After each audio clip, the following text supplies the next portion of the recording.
माड़ी आसची बात्या मंथा बात्या को नहीं समग्र जिले में बर्तमान चाषी कूल तत्पर होती चाषी भी चिंतार रही जेहेतु चाष बर्तमान सुनार फसल धान पाचिया समय है आउ अल्प दिन पर सुनार फसल घर को आसता बर्तमान बात्या को नहीं चाषी कूल चिंतार जो धान खंडे अमल होती तत्पर सहित धान अमल कर से दृश्य आपको देखेबी धान मेसीन साहाय्य मु कैमेरा सहयोग आपको कहबी से दृश्य आपको देखेब ये से दृश्य मेसीन साहाय्य चाषी बर्तमान धान अमल को काटबार व्यस्त है जेहेतु बात्या आसिया फल संपूर्ण धान नष्ट हो चाषी जो 2 पैसा रोजगार कर आशा रही है बर्तमान मौलीजी भावी जहाँ कि धान पाची संग्रह कर व्यस्त अच्छा आम चाषी सहित सीधा आलोचना करवा चाषी चाष क्षेत्र रही किभली तार जो चाष अमल होती घर को जीव से चिंतार अच्छी आगे आपण को खबर स्वागत आपण परिचय मो ना है प्रफुल्ल कुमार विशाल ग्राम बापूजी पेंट आसले आज्ञा आप जो टीवी रे न्यूज सेल रे न्यूज देखुचु गवर्नमेंट अनाउंसमेंट ये सब जगह आधार कर आम भयभीत हो जाइए आम वर्ष सारा जो कष्ट पड़े से धानटा किंतु ने अमल कर पिला कुटुंब पोषापे आमर तत्वर आमर से बात्या आसा भय आम आगुआ धान गुड़ा काटिकी उच्च स्थान को लेकिन कौटे जागृत कर फर्दा फर्दा पकईकि घोड़ा घोड़ी कर रखिले 2 पैसा रोजगार कले आम पिला कुटुंब बचे से आशा नहीं कि आम भयभीत हो जाइए से आगुआ आम काटिकी नहीं जाऊँ ग्राम प्राय केते चाषी कूल रहउछन्ती ग्राम प्राय ग्राम चाकरिया किए ना समस्ते चाषी समस्ते जहाँ जहाँ कम व्यस्त अमल कर व्यस्त समस्ते अच्छा केते धान चाष बर्तमान कटा चलला केते जमी केते सेपटे आम ग्राम सेपटे सियाड़े गोटे 10 एकर कटा हो जाए अमल कर बर्तमान आम 500 एकर आम अमल चली बर्तमान कहवा धान बर्तमान पाचिनी आप पाचिनी बोले कौन करूँ आज्ञा जदि आम बात्या जदि आसीज गोटे धान आमको पाइबनी सब भूमि मिसीज आम कष्ट परिश्रमटा बेकार हो आम आगुआ पाचु न पाचु जहाँ 5 पैसा मिल से हिसाब से आम काटुकुटु करने बाध्य होचु आउ किसी आलोचना करिया चाषी जन अच्छा वयोज्येष्ठ लोग आगे आप ना कौन मो ना अर्जुन विश्वाल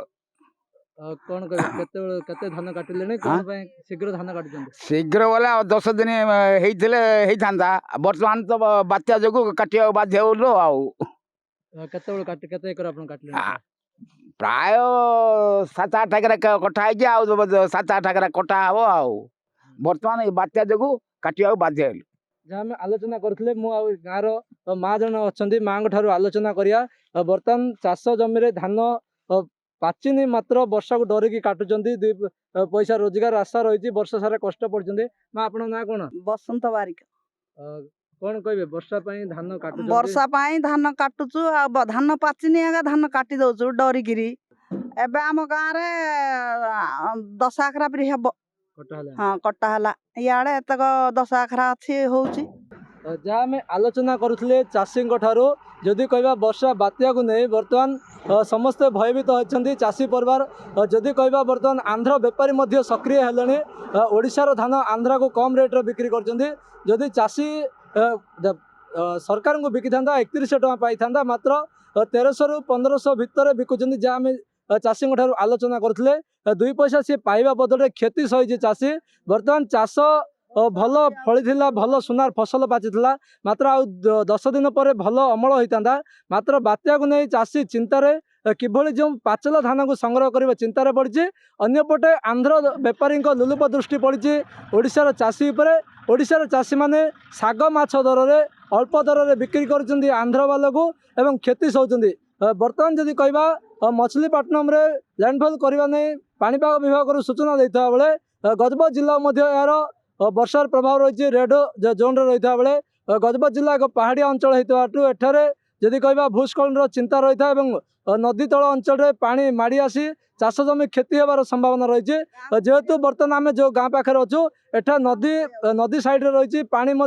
गाँ भीतर को प्रवेश करें बर्तमान चाषी कूल चिंतार अच्छा काले प्रबल वर्षा हे चाष जमी पानी रही धान संपूर्ण नष्ट हो भय धान को अमल कर